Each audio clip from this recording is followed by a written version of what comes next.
Bonjour à tous, merci de participer à ce webinaire sur l'informatique confidentielle. C'est un sujet assez technique et ardu, mais j'ai essayé de le rendre le plus simple possible. J'espère que j'y suis parvenu, on verra ça dans une petite heure. Euh, je fais partie de l'équipe de recherche de SMALS et nous explorons un nombre de sujets techniques afin d'améliorer les services rendus par SMAL à ses clients à travers notamment l'apport d'innovation technologique dans les services, à travers des conseils, de l'expertise et puis aussi des transferts de technologies. Alors vous avez une liste des sujets qui sont explorés par l'équipe de recherche. Comme vous l'imaginez, beaucoup sont liés à l'intelligence artificielle. Aujourd'hui, on va parler d'un sujet lié à la sécurité, donc l'informatique confidentielle. Donc pendant l'heure qui suit, je vais vous parler des trois grandes techniques d'informatique confidentielle, que sont le chiffrement homomorphe, le calcul multipartite sécurisé, les environnements d'exécution de confiance, et pour chacun d'entre eux, eh bien, on verra avantages et inconvénients. Et puis, je comparerai les trois en termes de maturité par la suite. Je m'attarderai un petit peu plus sur les environnements d'exécution de confiance, parce que ce sont ceux-ci qui sont les plus répandus sur le marché aujourd'hui, et nous regarderons ensemble l'offre actuelle du marché. Et puis, à la fin, il y aura quelques conclusions, recommandations et puis, je vous parlerai de 2 initiatives en cours, ici, en Belgique. Mais avant de commencer tout ça, on va regarder comment, se passe, le traitement de l'information, lorsqu'elle est, chiffrée. Et je vais utiliser beaucoup le mot chiffré et déchiffré au cours de la présentation parce que c'est un des outils importants pour protéger les données. C'est donc des outils cryptographiques qui permettent à quelqu'un de rendre des données incompréhensibles par d'autres personnes, sauf à moins d'avoir la clé de déchiffrement, bien sûr. Alors, aujourd'hui, sur vos laptops institutionnels et probablement aussi sur votre laptop personnel, par défaut, les données sont chiffrées sur votre disque dur.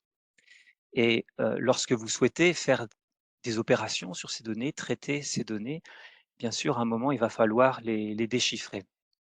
Alors, qu'est-ce qui se passe de manière très simplifiée en pratique? Ces données sont chiffrées donc sur le disque dur et puis vont être chargées en mémoire et déchiffrées pour pouvoir être traitées.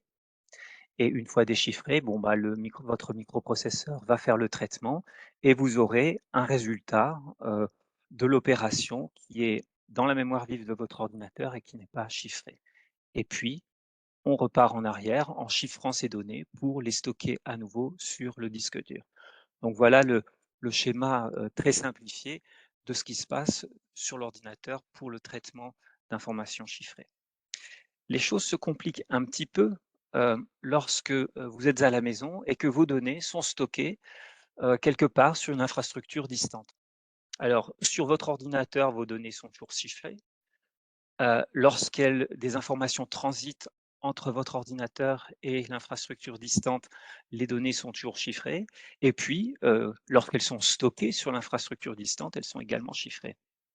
En revanche, comme on vient de le voir, à un moment, pour pouvoir traiter ces informations, faire des opérations, des calculs dessus, eh bien, il va falloir les déchiffrer. Et c'est là qu'on peut se poser des questions. Cette partie ici, où les données ne sont plus chiffrées, sont sur une infrastructure distante, et on peut se poser la question, mais où sont les clés de déchiffrement? Et puis, ne serait-il pas possible à une personne mal intentionnée de pouvoir accéder à ces données lorsqu'elles sont en cours d'utilisation et déchiffrées? Et donc ça pose des problèmes de confidentialité, de respect de la vie privée et plus généralement de souveraineté sur ces données. Heu, Problème d'autant plus important si cette infrastructure n'est pas en Belgique, ni même en Europe, et qu'elle peut être sous pression de gouvernements étrangers de par leurs lois extraterritoriales. Alors, c'est là que l'informatique confidentielle intervient, protéger ces données en cours d'utilisation. Hem Et il y a 3 grandes techniques, comme je vous le disais, et pour l'ensemble, le but, c'est d'essayer de faire sortir le fournisseur d'infrastructure de la zone de confiance. Première technique, le chiffrement homomorphe, où l'on va essayer de traiter les données directement sur les données chiffrées, sans avoir à jamais les déchiffrer. Le calcul multipartite sécurisé, où on va couper les données d'entrée en plusieurs morceaux, répartir ces morceaux entre différentes parties pour faire des traitements sur des données partielles. Et puis, les environnements d'exécution de confiance, et là, vous pouvez imaginer ça comme une puce sécurisée à l'intérieur de laquelle sont traitées les données. Alors, on va commencer par le chiffrement homomorphe et regarder un tout petit peu plus en détail qu'est-ce qui se passe pour ce genre de technique. Donc, comme je vous le disais, l'information, les données sont chiffrées par notre client ici avec une clé qu'il garde secrète. Et puis, ces données sont envoyées à l'infrastructure distante pour le traitement. Elles sont envoyées de manière chiffrée. Et puis, avec ces données chiffrées, on va également envoyer une liste d'opérations de traitement à effectuer sur les données. Alors, ces traitements sont symbolisés par la fonction f ici. Et lorsque on a besoin d'effectuer le traitement, eh bien, l'infrastructure distante va appliquer des opérations particulières pour pouvoir évaluer cette fonction f sur les données chiffrées. À aucun moment, les données sont déchiffrées. Donc les opérations, vous vous en doutez bien, sont de nature assez complexe ici. Et une fois les opérations terminées, eh bien, le résultat qui reste chiffré toujours est envoyé à notre client qui pourra déchiffrer les données. En fonction de la complexité des opérations que l'on peut effectuer sur les données, on parle de différents types de chiffrement homomorphe. Par exemple, de chiffrement homomorphe partiel, lorsque les opérations tolérées ne sont que des additions et des soustractions, et puis de chiffrement homomorphe total, lorsqu'on a également droit aux multiplications et aux divisions. Et vous avez des chiffrements homomorphes presque complet entre les deux en fonction de différents paramètres. Alors, exemple pour expliquer un petit peu comment ça marche en pratique de manière triviale, très simplifiée. Ici, votre client a deux données, 7 et 3, et elle souhaite en faire l'addition. Pour l'opération de chiffrement, ici, eh bien, j'ai choisi de manière très simple la multiplication. Donc, le chiffrement, dans notre exemple, qu'on pourra faire de tête, eh bien, c'est multiplier le message à chiffrer M par la clé de chiffrement K.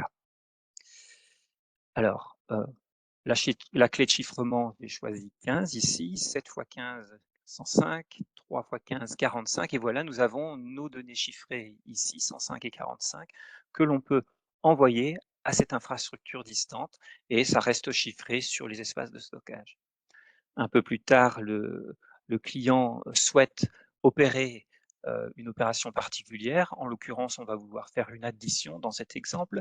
Donc, elle envoie l'ordre de faire une addition et notre infrastructure distante va appliquer une opération particulière sur les données chiffrées correspondant à l'addition. Bon, dans cet exemple trivial, il se trouve que pour effectuer une addition sur des données non chiffrées, il suffit de faire également une addition sur les données chiffrées. Mais ce n'est pas toujours si simple. Et par exemple, vous savez peut-être que nos grands-parents utilisaient des tables de logarithmes à l'époque pour transformer, par exemple, des multiplications complexes en des additions simples. Donc là, c'est un petit peu la même idée. Bon, mais ici, notre addition, eh bien, c'est une addition dans le domaine chiffré, 105 et 45, 150, et on a le résultat chiffré que l'on renvoie à notre client, qui peut ensuite le déchiffrer par l'opération inverse, en l'occurrence la division ici, pour trouver le résultat final, 7 plus 3, 10. Donc voilà une illustration triviale du chiffrement homomorphe qui fait que dans l'espace déchiffré, on peut appliquer des opérations particulières qui correspondent à des opérations similaires dans l'espace non chiffré.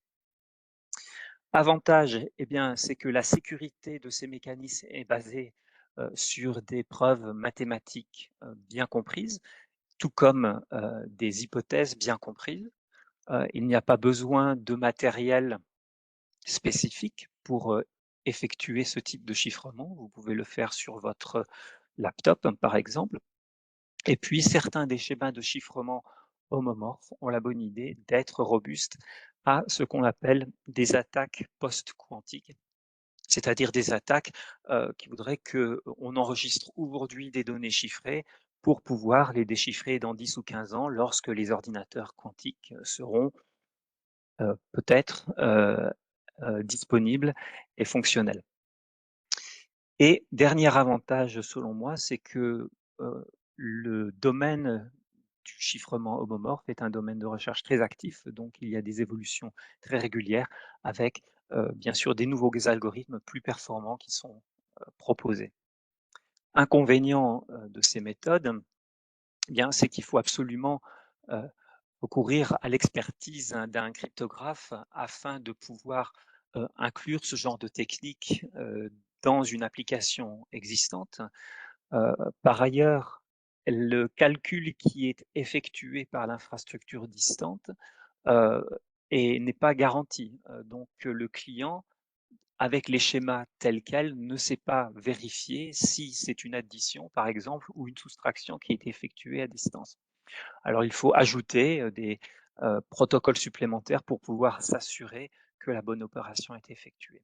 Mais plus grave encore, c'est que ce genre de schéma de chiffrement requiert beaucoup de coûts supplémentaires et notamment en termes d'ingénierie, de par la complexité de la paramétrisation des algorithmes et du nombre substantiel de changements à effectuer dans les applications existantes pour pouvoir les adapter à l'utilisation de ce mode de chiffrement. Également, autre problème, c'est le stockage et la bande passante requise, car ces algorithmes, très souvent, font exploser le, la taille des données une fois que c'est chiffré. Certains algorithmes, par exemple, multiplient par plus de 1000, voire 4000, la taille des données. Donc, problème de transit sur le réseau, problème de stockage. Et lié à ça, bien sûr, il y a un clair problème de relative performance des calculs que vous effectuez dans le domaine chiffré par rapport à d'autres techniques de chiffrement plus rapides, mais qui n'offrent pas le même type de garantie, bien sûr. Deuxième technique d'informatique confidentielle, c'est le calcul multipartite sécurisé. Et là, je vais vous donner un contexte particulier comme problème de base à essayer de résoudre. Supposez que vous ayez 3 grands fournisseurs d'infrastructures informatiques et ces fournisseurs souhaitent savoir lequel d'entre eux a l'empreinte carbone la plus faible, sans pour autant révéler la valeur exacte de leur empreinte carbone. Alors, comment faire cela? Une première option, c'est de faire appel à une autre entité à laquelle ces 3 fournisseurs font confiance. Et la difficulté, c'est que bon, on peut avoir du mal à trouver ce genre de partie de confiance, et même si on trouve une partie de confiance, on n'est pas à l'abri de problèmes de corruption. Donc, deuxième option, vous vous en doutez, eh bien, c'est de recourir au calcul multipartite sécurisé qui permettent à des parties qui ne se font pas nécessairement confiance de pouvoir faire des calculs arbitraires sur des données d'entrée. Ici, en l'occurrence, le calcul, c'est une simple comparaison de valeurs, valeur des empreintes carbone. Et ce genre de problème est à l'origine euh, des idées qui ont été développées pour le calcul multipartite. De manière un tout petit peu plus formelle, supposez que vous ayez n participants qui souhaitent évaluer une fonction f sur des données d'entrée, notées xi.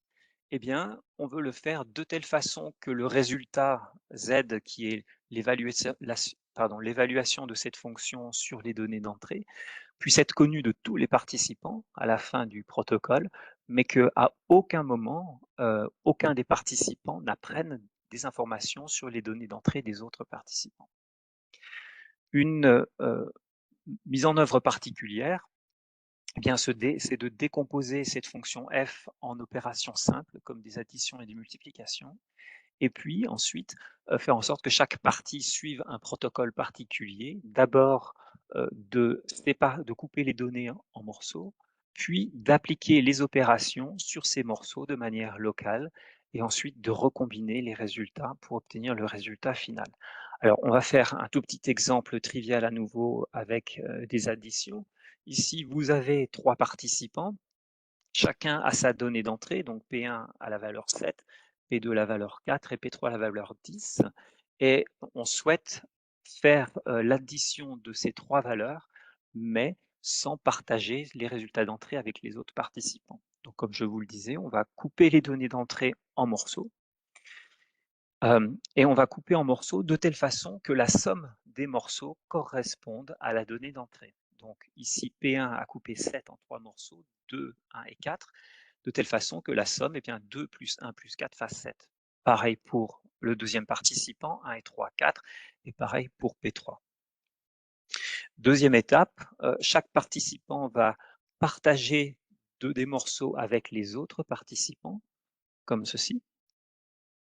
Et vous vous retrouvez dans une situation où chaque participant a un morceau des données d'entrée des autres participants. Mais jusqu'à présent, aucun participant n'a bien sûr partagé la donnée d'entrée, simplement des morceaux.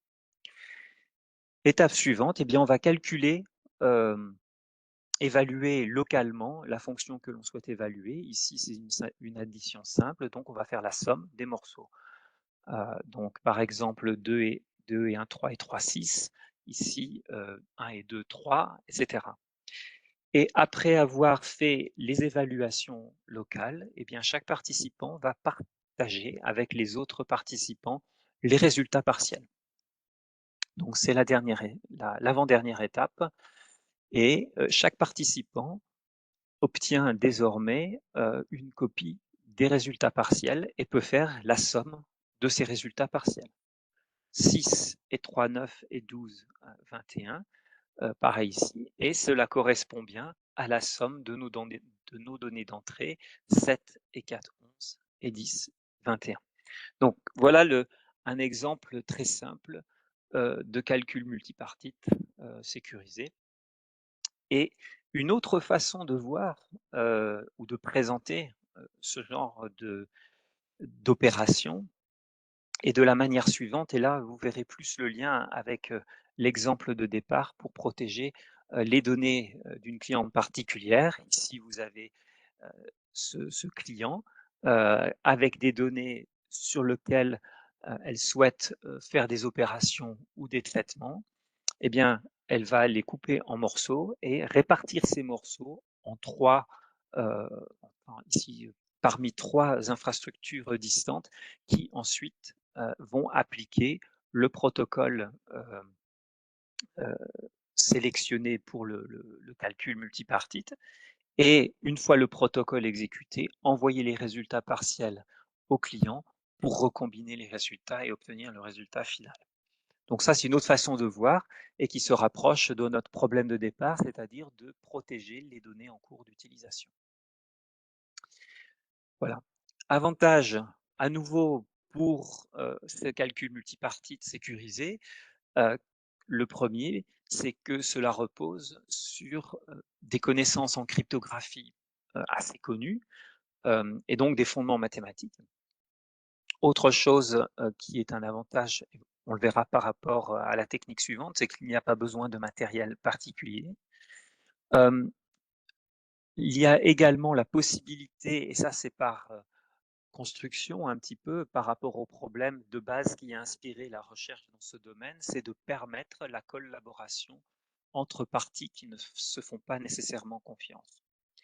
Et de telle manière qu'il n'y a pas nécessairement besoin d'avoir recours à une partie de confiance centrale. Et là encore, c'est un domaine de recherche très actif avec pas mal d'expertise à l'Université catholique de Louvain, ici en Belgique, et donc beaucoup d'évolutions qui apparaissent régulièrement. Les inconvénients, eh bien, il y a la complexité du protocole qui fait qu'une vérification formelle de ce protocole reste difficile, donc on n'est pas à l'abri d'erreurs, de bugs dans le protocole lui-même. Il y a également une installation et une gestion de ce système qui est assez complexe. Hem, et puis, il faut réécrire les applications existantes afin d'y intégrer les bibliothèques permettant les communications client-serveur liées, à l'utilisation du protocole très particulier, de calcul multipartite. Et vous en avez peut-être eu, l'impression avec l'exemple trivial, mais je vous le confirme, c'est que, ce protocole requiert, énormément de communication, heu, avec, les autres parties et donc problème pour de bande passante, bien sûr. Et enfin, bon, aujourd'hui, ça reste quand même une technique qui est, assez niche, utilisée beaucoup dans des laboratoires de recherche, même s'il y a eu, quelques applications grandeur nature, notamment il y a quelques années en Estonie où le ministère, des Finances avait collaboré avec le ministère de l'Éducation afin de pouvoir faire, des calculs statistiques sur leurs données communes sans avoir à, partager, l'un avec l'autre leurs données. Voilà, donc ça c'était pour le calcul multipartite. Et on va passer, au gros morceau de cette présentation, hem, que sont les environnements d'exécution de confiance. Et ici, l'idée est d'essayer de mieux protéger, les applications traitant des données sensibles, en fait toutes les applications, d'autres applications, qui peuvent avoir, des niveaux de privilèges élevés. Afin, d'essayer d'empêcher au maximum les fuites de données, bien sûr. Et cette protection, on va essayer de la faire au niveau du matériel. Le raisonnement étant que, pour que le système soit sécurisé, eh bien, il faut que les couches inférieures soient sécurisées et la couche la plus basse dans un système informatique est bien sûr la couche matérielle. Donc, en protégeant cette couche matérielle au maximum, on espère pouvoir heu, améliorer le niveau de sécurité de l'ensemble du système.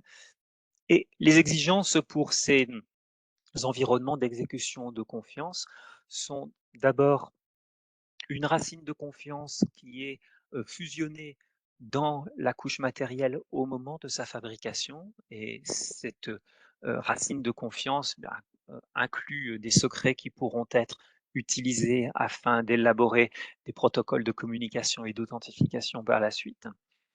Hem, on veut également que la mémoire de la machine en question soit chiffrée en permanence, et notamment que le code et les données sensibles soient chiffrés en permanence. Et puis, que toutes les entrées-sorties de notre environnement d'exécution de confiance soient chiffrées. Et enfin, il faut pouvoir s'assurer que cette machine distante correspond bien à nos attentes et donc il faut un mécanisme pour prouver l'authenticité et l'intégrité de cet environnement d'exécution de confiance. Alors un schéma, très simplifié d'une architecture, d'une machine distante, on ne considère pas ici, en termes d'attaque le client. Il y a bien sûr des attaques possibles, sur notre client qui peut être notre laptop ici, en Belgique, mais on regarde la machine, distante et ici, typiquement, vous avez, donc en la partie supérieure et la partie logicielle. Dans cet exemple avec 2 machines virtuelles, chacune avec une application et un système d'exploitation. Et pour faire fonctionner tout ça, il y a, un hyperviseur, un gestionnaire de machines virtuelles, qui est en général, opéré et contrôlé par le fournisseur d'infrastructure. Et en dessous de tout cela, eh bien, vous avez la couche matérielle avec votre microprocesseur qui va faire, toutes les opérations, une mémoire vive de la machine dans laquelle sont stockés, le code, et les données et puis une mémoire non volatile qui, elle, va inclure des, micrologiciels, du firmware qui est utilisé au moment de l'allumage de notre machine. Voilà. Alors sans, technique particulière de sécurité, eh bien, on peut dire que quasiment l'ensemble, de la machine est, susceptible d'être attaqué d'une façon. Et l'idée, derrière les environnements d'exécution de confiance, eh bien, c'est de réduire au maximum cette surface d'attaque et de manière idéale et ici, de telle façon que la surface d'attaque se, réduise à un élément qui est, heu un élément sécurisé dans le matériel, alors qui fait partie du microprocesseur principal, oui, qui est une puce, séparée, pour, permettre une communication, sécurisée de bout en bout entre notre client et notre application qui, elle, fonctionne, hein, sur le microprocesseur. Donc c'est ce qu'on essaye d'obtenir, avec ces environnements d'exécution de confiance. Alors, quand on veut utiliser une machine, distante, il faut d'abord pouvoir s'assurer qu'elle est dans un état, sécurisé particulier. Si vous allez dans un magasin réputé pour acheter un nouveau laptop, vous le ramenez chez vous, vous ouvrez la boîte, vous l'allumez, il y a, votre système d'exploitation, qui s'allume et vous commencez à l'utiliser sans trop vous poser de questions parce qu'il sort de l'usine et a priori tout va bien. En revanche, si vous achetez un laptop de deuxième main, bon, bah, vous récupérez un laptop, d'une personne que vous ne connaissez pas, vous l'allumez et là, il y a des logiciels qui fonctionnent, mais vous ne savez pas trop quoi. Hem et c'est un petit peu l'idée, ici avec le démarrage, sécurisé, eh bien, c'est s'assurer que au moment de l'allumage de la machine, heu, dans cette infrastructure distante, eh bien, elle va atteindre un état particulier, après le démarrage, un état, sécurisé. Et c'est ce qu'on appelle la technique de démarrage sécurisé qui garantit cet état grâce à une chaîne de confiance qui va du matériel jusqu'au système d'exploitation et puis ensuite les applications qui fonctionnent au-dessus. Et chaque euh, logiciel, et notamment les micro-logiciels puis les logiciels suivants, eh bien, vont vérifier euh, ce qui se passe par la suite avant, d'appeler le logiciel suivant pour s'assurer que chaque composant, avant son chargement, correspond bien au composant attendu.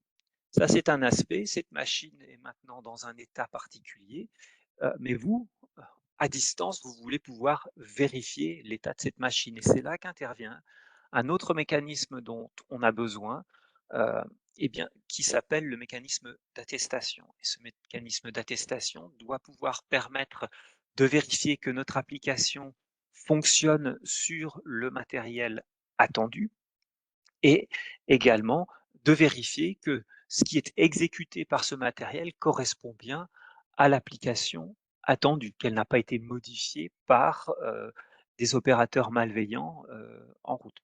Et donc, l'idéal de pouvoir vérifier que le code qui est exécuté à distance correspond exactement au code qu'on a écrit ici chez Smalls ou en Belgique.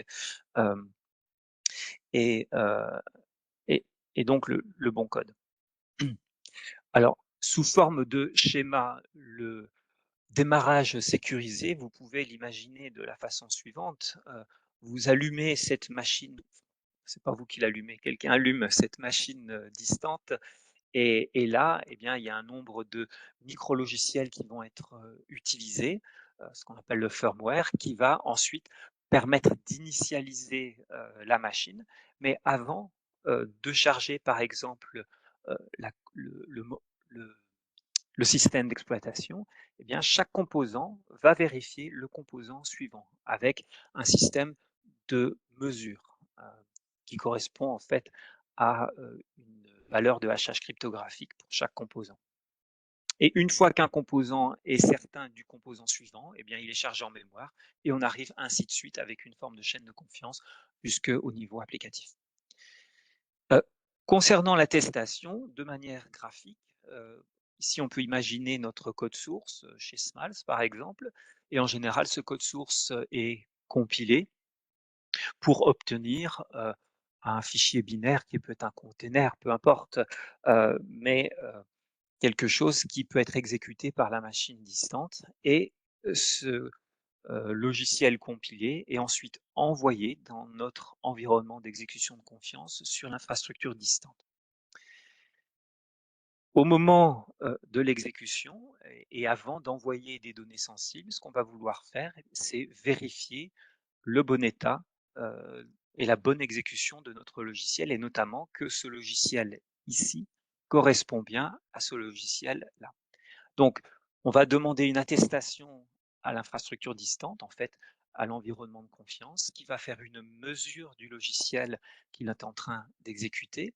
Et à cela va être ajouté d'autres informations, comme par exemple des clés cryptographiques publiques qui pourront être utilisées par la suite pour des communications sécurisées.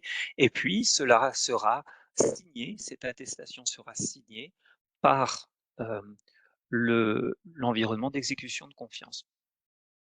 Et de notre côté, une fois que l'on reçoit l'attestation, eh bien, on va comparer la mesure que l'on sait calculer nous-mêmes sur place avec la mesure qui nous est proposée dans l'attestation et on va s'assurer qu'elle corresponde. Ce qui nous permet de vérifier que la machine distante correspond à nos attentes et qu'elle est en train d'exécuter le bon programme. Alors comme je vous le disais, dans cette attestation, il peut y avoir une clé publique, de chiffrement public, qui ensuite peut être utilisée pour débuter un protocole de communication sécurisé entre notre client local ici en Belgique et puis l'infrastructure distante, l'environnement d'exécution de confiance.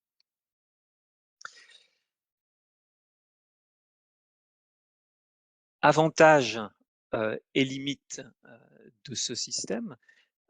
Alors tout d'abord, l'avantage, c'est qu'en termes de sécurité, ici, on augmente le niveau de sécurité en utilisant la partie matérielle et en faisant plutôt confiance aux fabricants du matériel plutôt qu'aux fournisseurs d'infrastructures. De plus, ce type de technologie est maintenant disponible chez la plupart des grands fournisseurs d'infrastructures, ce qui est un avantage et ce qui n'est pas le cas pour les deux autres techniques d'informatique confidentielle dont je vous ai parlé tout à l'heure. Et dernier avantage, c'est que ces environnements d'exécution de confiance sont relativement simples à mettre en œuvre par rapport au chiffrement homomorphe ou par rapport au calcul multipartite sécurisé. Bon, il y a bien sûr des différentes choses à tenir compte, et c'est pas si simple qu'on peut encore qu'on le souhaiterait encore. Inconvénient, il faut bien sûr du matériel spécialisé pour pouvoir utiliser ce genre de technique, mais c'est disponible chez les grands fournisseurs. On n'est pas bien sûr à l'abri d'attaques sur le matériel physique, bon, mais la sécurité 100%, on le sait, n'existe pas. Il y a le, le risque faible d'être ou de rester dépendant vis-à-vis des librairies et couches d'abstraction fournies par le fournisseur d'infrastructure ou par le vendeur du matériel. Donc ça, il faut en tenir compte dans sa réflexion si on souhaite utiliser ce genre de technique. Par exemple, les bibliothèques fournies par le fabricant de microprocesseurs AMD ne sont pas les mêmes que celles fournies par Intel. Et enfin, le mécanisme d'attestation, comme j'ai pu le constater l'année dernière quand j'ai fait l'étude sur ce sujet, n'est pas totalement transparent et il n'est pas possible de vérifier l'attestation autant que je l'ai décrit tout à l'heure dans mon schéma. Quelle est la maturité de ces trois techniques que nous avons vues? Vous en avez peut-être déjà une idée par rapport à ce que j'ai dit, mais là je vais faire appel à un rapport d'experts, un rapport qui a été produit pour les Nations Unies l'année dernière et selon différents critères, ces experts ont placé ces techniques sur une échelle, disons de maturité allant de des technologies très nouvelles à quelque chose de plus abouti. Et en fait, je ne vais pas rentrer dans les détails, mais ce qu'il est intéressant de constater sur cette évaluation, c'est que pour chaque critère, sauf un, eh bien, les environnements d'exécution de confiance, ici en bleu foncé, sont systématiquement plus avancés, plus matures que les deux autres technologies. Sauf un, je disais, eh bien, ce sont les fondements théoriques qui se trouvent derrière. Et ça, on l'a vu tout à l'heure quand je vous ai parlé du chiffrement homomorphe, il y a des fondements mathématiques et cryptographiques qui sont derrière. Pareil pour le calcul multipartite sécurisé. En revanche, pour les environnements d'exécution de confiance basés sur le matériel, eh bien, c'est simplement la confiance dans ce matériel, hein. Voilà, donc ça explique aussi pourquoi aujourd'hui ce genre de technique d'environnement d'exécution de confiance est largement déployé euh, par l'industrie. Ce qui me conduit à, aux diapositives suivantes qui vont être un tout petit peu plus techniques. Là, il y a 4 diapositives plus techniques, mais après, je passerai aux conclusions et recommandations, euh, où je vous parle un petit peu plus maintenant de l'offre du marché au niveau des microprocesseurs et au niveau des infrastructures. Alors, côté microprocesseurs, il y a 2 grands fabricants, en tout cas pour le type d'environnement d'exécution de confiance qui nous intéresse ici. Euh, je ne parle pas de ARM parce que eux, c'est plutôt pour les téléphones portables. Donc Intel et AMD dans notre cas, avec 2 approches relatives très différentes. La première approche, qui est proposée par la technique SGX d'Intel, eh bien, c'est de protéger une partie de notre application. La partie qui devra absolument traiter des données sensibles, et la mise en œuvre est faite relativement simplement théoriquement, mais en pratique, c'est assez complexe à utiliser. Mais imaginez des bibliothèques séparées de votre application classique et donc vous lancez votre application classique. À un moment, vous devez traiter de données sensibles. À ce moment-là, vous allez créer ce qui s'appelle une enclave avec le processeur Intel SGX. Et une fois cette enclave créée, eh bien, elle va pouvoir exécuter un certain nombre d'opérations prédéfinies à l'avance dans un environnement sécurisé. Et la mémoire allouée à cette enclave eh bien, est chiffrée euh, directement par le processeur et n'est accessible à aucun autre élément logiciel, notamment ni accessible par le système d'exploitation, ni par l'hyperviseur, ni par le BIOS. C'est simplement euh, impossible par construction, en principe, euh, par, euh, par le processeur. Bon, alors, malheureusement, il y a eu pas mal d'attaques sur le système Intel SGX et on peut se poser des questions. Mais voilà le principe où vous allez devoir définir dans votre application qu'est-ce qui va traiter d'informations sensibles et qu'est-ce qui ne va pas traiter d'informations sensibles. Cela dit, vous pouvez également mettre toute l'application dans une enclave. Et c'est un petit peu ce qui se passe dans l'autre approche ici, que l'on retrouve avec la technique SEV-SNP d'AMD ou la technique TDX d'Intel. Et l'idée ici va être de protéger des machines virtuelles entières, donc votre application plus le système d'exploitation. Et chaque machine virtuelle eh bien, sera assignée une clé de chiffrement mémoire particulière. Et donc, les données sensibles traitées par une machine virtuelle particulière ne seront pas accessibles à aucun logiciel et certainement pas aux autres machines virtuelles. Donc protection par machine virtuelle ici. Et en principe, une, une, une réutilisation des applications existantes plus simple. Dans les 2 cas, Intel et AMD proposent un mécanisme d'attestation qui permettent de vérifier, un peu comme je l'ai décrit tout à l'heure, que le matériel sous-jacent est celui attendu et que le contenu de la machine virtuelle ou le contenu de l'enclave est bien celui attendu. Donc ça, c'est la partie vraiment plus basse du matériel. Et ce type de matériel est utilisé par les grands fournisseurs d'infrastructures. Alors chez Microsoft, sur sa plateforme Azure, vous avez une offre qui assez complète, avec notamment la possibilité d'utiliser des enclaves, des applications enclaves en utilisant la technologie SGX dont je parlais à l'instant, mais également d'utiliser la technologie d'AMD pour créer des machines virtuelles sécurisées. Et bientôt, apparemment, également avec la technique TDX, et puis quelque chose entre les 2 pour permettre le déploiement d'applications, sous forme de containers type, Kubernetes par exemple, en utilisant la technologie EGX.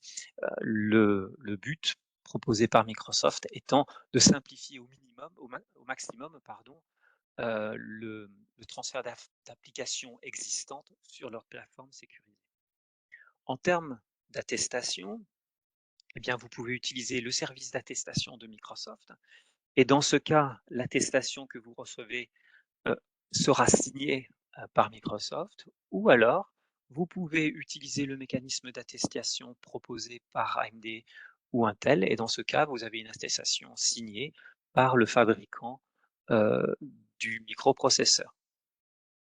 Pour utiliser ce genre de technique, il y a un coût supplémentaire, bien sûr, parce qu'il y a un service supplémentaire.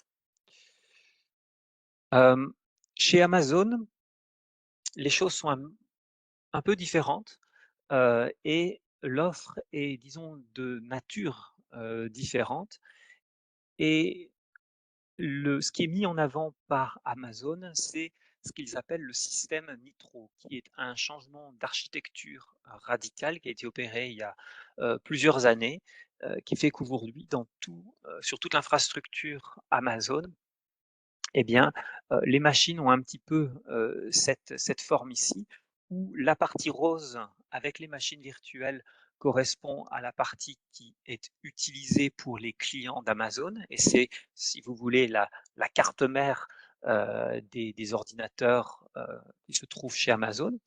Donc, avec le microprocesseur principal qui va exécuter toutes ces machines virtuelles.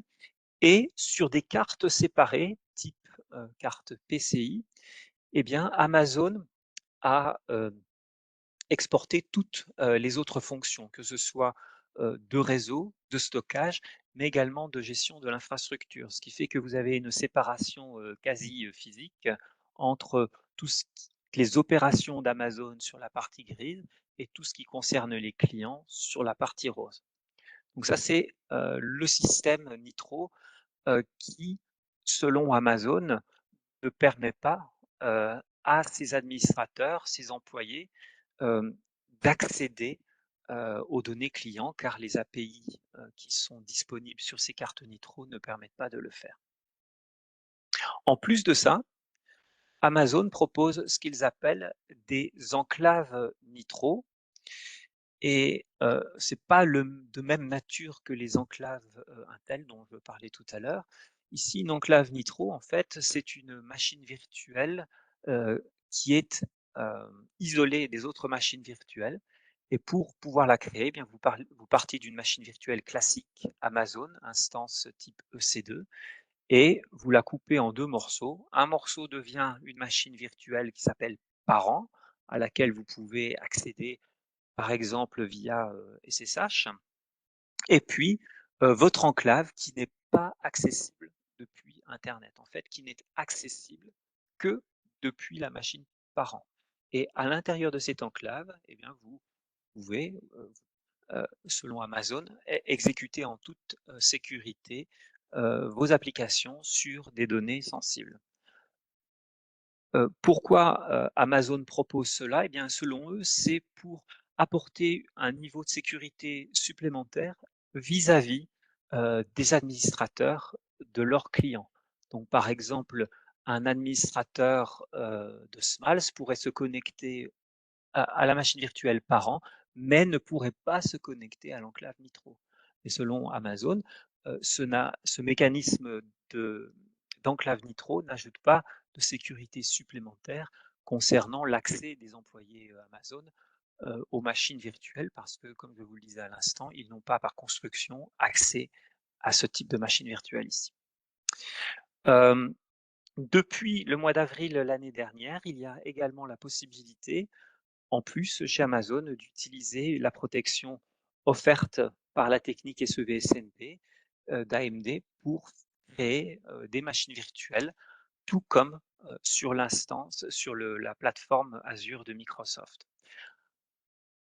Alors, l'utilisation des enclaves Nitro ici Il n'y a pas de coût supplémentaire parce qu'on part d'une instance classique pour en faire 2 instances avec le même nombre de ressources. En revanche, pour utiliser la technique AMD, il y a un coût supplémentaire.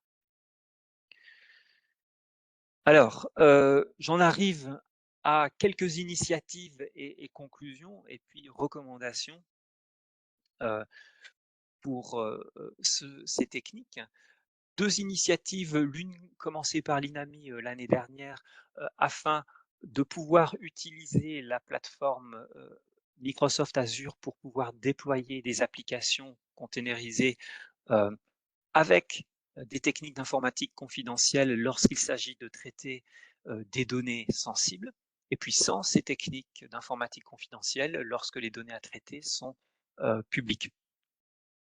Et chez Smals, une autre initiative qui a débuté il y a peu de temps et qui va s'efforcer de montrer la possibilité de stocker, de traiter et d'échanger des données de type classe 3, donc secret, très confidentiel, en utilisant les techniques d'informatique confidentielle proposées par la plateforme Amazon. Donc l'idée est que chaque entité essaye, comme vous le voyez, 2 fournisseurs d'infrastructures différents pour pouvoir aussi échanger par la suite ce qu'on a appris sur ces infrastructures.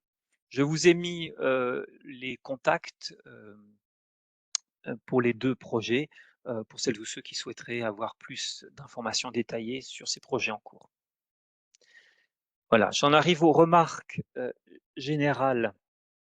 Alors, comme on l'a vu aujourd'hui et comme c'est confirmé par ce rapport pour les Nations Unies, les techniques de chiffrement homomorphe et les techniques de calcul multipartite sécurisé ne sont pas encore assez matures aujourd'hui et elles se limitent à des applications assez niches encore ou des expériences de laboratoire. En revanche, les environnements d'exécution de confiance qui sont basés sur des microprocesseurs sécurisés permettent d'avoir un niveau de sécurité plus élevé des infrastructures et des applications par rapport à la situation existante, notamment grâce, on l'a vu, à des meilleures techniques d'isolation des processus sur les machines, des techniques d'isolation au niveau logique qui sont garanties par le matériel, mais aussi avec les méthodes de chiffrement de la mémoire. Des techniques de démarrage sécurisé qui permettent de s'assurer du bon état des machines utilisées. Et enfin, le mécanisme d'attestation dont je vous ai parlé qui permet de s'assurer que la machine distante sur laquelle on veut effectuer du traitement d'informations sensibles eh bien, correspond à la machine attendue avec l'application attendue. Les offres principales aujourd'hui, comme je vous le disais, celle d'Amazon semble de nature différente et on a commencé une étude plus approfondie sur ce sujet pour voir ce qu'elle permet réellement de faire. Chez Microsoft, j'ai l'impression que l'offre est la plus variée avec différents types d'applications possibles, que ce soit les applications enclaves jusque aux machines virtuelles en passant par les conteneurs sécurisés. Google a également une offre, mais lorsque j'ai effectué cette étude l'année dernière, il me semblait que l'offre n'était encore pas aussi avancée, alors peut-être que ça a changé aujourd'hui, que les offres de Microsoft et d'Amazon. C'est pour ça que j'en ai pas parlé aujourd'hui. Il reste selon moi un problème de confiance qui n'est pas totalement résolu, car en pratique, ce que j'ai pu constater, c'est qu'il faut toujours continuer de faire confiance en partie aux fournisseurs d'infrastructures, notamment au niveau de l'attestation. Donc, soit vous avez des attestations qui sont signées par le fournisseur d'infrastructure, ou soit vous avez des attestations qui sont signées par le fabricant du matériel, donc Intel ou AMD, mais qui contiennent des bibliothèques logicielles qui, elles, sont propriétaires et propriétés du fournisseur d'infrastructure. Il reste aussi un point d'interrogation assez important concernant la performance d'une application qui utiliserait, ces environnements d'exécution de confiance. Pour les calculs purs, il n'y a pas vraiment, de différence. En revanche, il faut bien tenir compte du fait que, il y a d'autres mécanismes à mettre en œuvre, pour pouvoir, utiliser ce genre de système, notamment, par exemple, les vérifications d'attestation. Donc il y a une complexité supplémentaire dont il faut tenir compte et qui pourrait avoir un impact sur la performance dans son ensemble.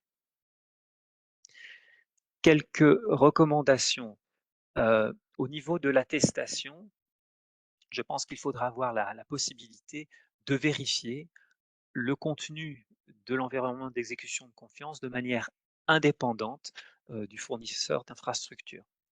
Donc, idéalement, tout ce qui est exécuté par votre, environnement d'exécution de confiance, par votre microprocesseur sécurisé, vous devriez pouvoir, le mesurer, en vérifier le contenu et avoir votre attestation signée par, le fabricant du microprocesseur. En termes de transparence, hem bien, l'idéal serait également d'avoir la possibilité de vérifier l'ensemble du code source qui est peut-être exécuté, heu, dans, votre environnement d'exécution de confiance. Donc l'ensemble du code source qui fait partie de votre, base informatique de confiance. En termes de gestion de clés, Heu, au minimum, il faut pouvoir importer ses propres clés, de chiffrement-déchiffrement sur du matériel, réservé, dans l'infrastructure. Mieux, c'est de pouvoir, utiliser un, système de gestion de clés externe à l'infrastructure distante. Hem Point qu'il ne faut pas négliger, bien sûr, c'est la formation. Ces techniques sont assez complexes et donc, avant de se lancer tête baissée dans un projet qui utiliserait, les techniques d'informatique confidentielle, bien sûr, il faut former les analystes, architectes et développeurs qui, heu, devront adapter les applications existantes ou en créer de nouvelles sur ce genre de système. Et enfin, en termes d'évaluation de la sécurité, heu, bien évidemment, ce dont je vous ai parlé, c'est un tout petit aspect de la sécurité, du système.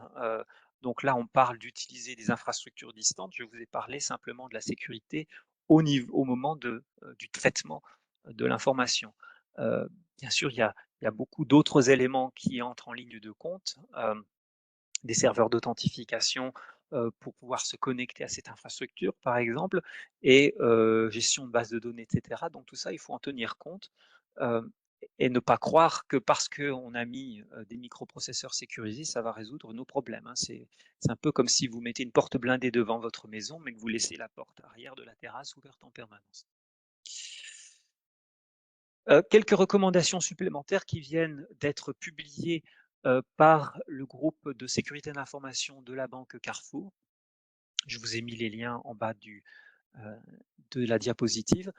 D'une part, c'est que le fournisseur d'infrastructure ne doit pas avoir accès, heu, aux informations traitées, alors que ce soit au repos, c'est-à-dire stockées sur les disques durs, que ce soit en transit, c'est-à-dire quand elles sont sur les réseaux de communication et puis, bien sûr, au moment du traitement, qui était l'objet de cette présentation aujourd'hui. Heu, Ce fournisseur d'infrastructure ne doit pas non plus avoir, accès au système d'authentification et d'autorisation, ni non plus, aux serveurs et aux enclaves du client. Enfin, point très important souligné par, ces recommandations, c'est d'insister pour que les données, même si elles étaient chiffrées, soient détruites à la fin du contrat avec le fournisseur d'infrastructure. Et enfin, insister aussi sur le fait que les fournisseurs d'infrastructures doivent informer le plus rapidement possible de toute vulnérabilité qu'ils découvriraient, et qui leur serait connue dans leur infrastructure, afin de pouvoir, eh bien, se préparer ou d'adapter, son propre système. Pour celles ou ceux qui souhaiteraient avoir plus d'informations, sur ce genre de technique, eh bien, je vous recommande un rapport public que vous pourrez trouver sur, le site web de l'équipe de recherche de SMALS. Et puis il y a, 2 blogs au sujet de l'informatique confidentielle qui reprennent, essentiellement ce que je vous ai présenté aujourd'hui. Voilà, j'espère que j'ai, réussi en termes de simplification, ce sujet, complexe, que j'ai pas perdu trop de monde pendant la présentation et je vous remercie de votre, attention.